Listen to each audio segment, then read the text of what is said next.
This is music, and this is a Satanic Serenade.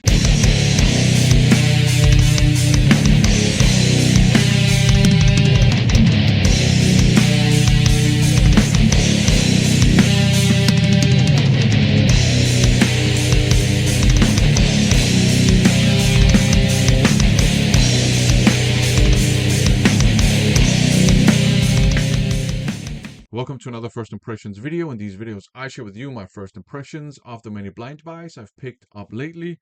Let's just get down to business, starting with a Dive Bomb compilation, Satanic Serenades by Infested.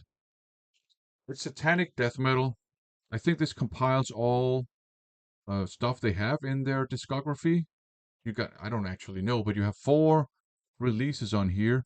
Satanic death metal, so they're called Jesus, Satan, Hellfuck, Killing Christ, and then the most blasphemic title of all, Demo 1993.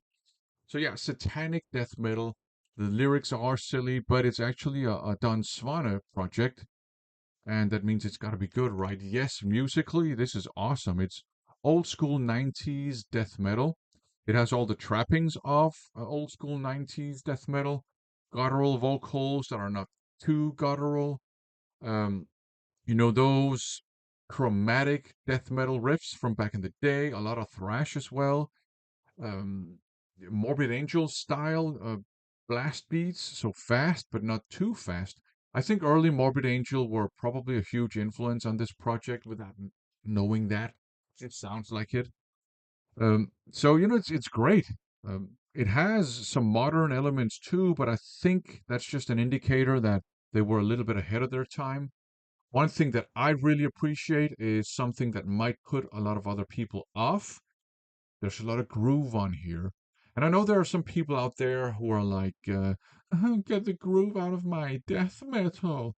First of all, it's not your death metal. Secondly, I will concede that groove metal is stigmatized nowadays because it got watered down pretty damn fast back in the day. But I will also argue that if it's not overused, the groove can be very, very effective. And there's a lot of groove on here, but it never sounds overused. The groove always comes in the right places. There will be a lot of head bobbing if you listen to this, a lot of riff face um, grimaces as well if you listen to this. And yeah, there are places where it has an almost like death and roll feel to it, but don't have a problem with that because I think it's in the greater scheme of things. I think it's pretty cool that you have old school death metal, but there's a lot of variation on it too. If you are a fan of Don Svanne, this is definitely worth checking out. If you like your old school death metal, it's worth checking out as well. I think this is awesome stuff. Another compilation, not a dive bomb one though, nonfiction, the collection. Uh, I I just bought this one on a whim because I don't know, it seemed kind of interesting. Um, but you have 3 albums on here. You have the preface from 1991, In the Know from 1992, and It's a Wonderful Life from 1996. And then you got some bonus live material and one unfinished song, which is called Unfinished Song. So, as you could hear, this is 90s stuff. Uh, to my ears, this is 90s metal. I think these guys are from New Jersey. Had they been from Seattle, they would probably be lumped in with the grunge crowd. Maybe unfortunately for their, I don't know, finances, they were not lumped in with the grunge crowd, but fortunately for their artistic integrity, they were not lumped in with the grunge crowd. This to me it's metal first and foremost, but it's 90s metal, so it's dark, it's kind of introspective, it has a lot of alternative rock stuff going on for sure, and it's quite groovy as well. What I particularly appreciate about it, though, is it's quite doomy too. You got doom metal riffs all over the places. In one of their live songs, they shift into from one of their own songs they switch into the void. So I think, probably a lot of Black Sabbath influence on here. The vocals are also more like hard rock vocals than grungy vocals. They're kind of more in the vein of, I forget his name now, but the guy from the original guy from Soundgarden. So it's metal, it's great, and I would say that the second album, In the Know, that's an all-out doom metal album in my opinion. There's a little bit of Wagner to Eric Wagner from Trouble. There's a little bit of that to the singer's voice as well, and there's a little bit of the guy from, I forget his name too, but the guy from Kirith Ungol or Sereth Ungol, whatever you want to call them. Um, so definitely, like there's a doom metal influence, kind of a classic metal influence on here too. This is great stuff.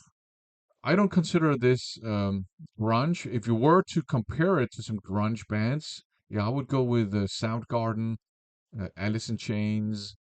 I don't know, maybe the Melvins, because there's a little bit of sludge on here too. Um, Now this is great stuff. If you like doom metal, at the very least, do yourself a favor and check out In the Know. You might like it. It's more in the kind of stoner vein of doom metal. So if you like stoner metal too, which was also kind of popular in the 90s, I would say. So this is great. I'm super glad I picked this up. I like In the Know much better than the two other albums, but I think the two other albums are great too. And this is evidence that 90s metal didn't have to suck. This is actually great. Uh, awesome stuff. I really like this. Definitely worth checking out. Back to the World of Dive Bomb. It's not a compilation though, it's a straight up album. This is Ageless by Shadow Dance. I think it was originally released at some point in the 2000s, and now it's been reissued on Dive Bomb. This is power metal, and some of you know that I don't like power metal, especially not European power metal, because I think it's kind of watered down and it's lost its power. I do really like Japanese power metal though, because it's just over the top. And I also still quite like a lot of US power metal. This is a band from somewhere in the United States. I don't remember exactly where. Philadelphia, maybe. I actually don't remember where. But they strike a perfect balance between Euro power metal and US power metal, and it actually works beautifully. It has the oomph of US power metal, and it even has like, elements of just straight up traditional heavy metal, I would say. And also early 2000s classic heavy, I don't even know what to call it, like heavy metal, the way it sounded in the early 2000s. Um, the vocals are also more like, early 2000s hard rock and metal vocals, which I actually really dig on this album. And then you have like those happy-go-lucky elements from Euro power metal as well, and they're not overused. So yeah, this is a really good power metal album, I have to say. Um, the song Justified, that's where you really hear the Euro power metal influences, and it works excellently, beautifully, whatever, you know what I mean. There's some really good songs on here. Stones in a River is another awesome song. Line in the Sand, I think, is great.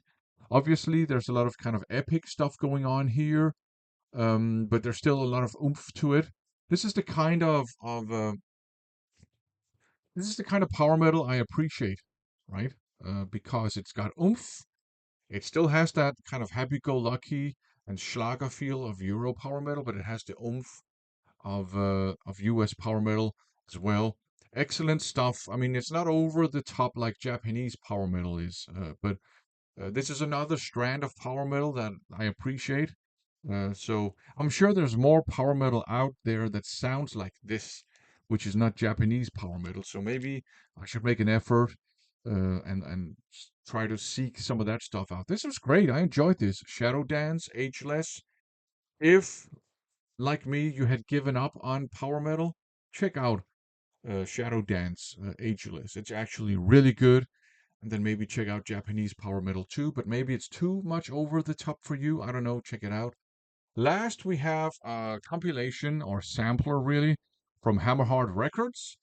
And yeah, this is good. This gives you a good picture of the style of music that they have on Hammerhard Records. I think a lot of people think it's just black metal, uh, because probably of the um, Bathory connection. But yes, there's black metal on Hammerhard. There's also doom metal. There's also gothic metal. There's also hard rock, stoner rock, traditional heavy metal, folk metal, so on and so forth.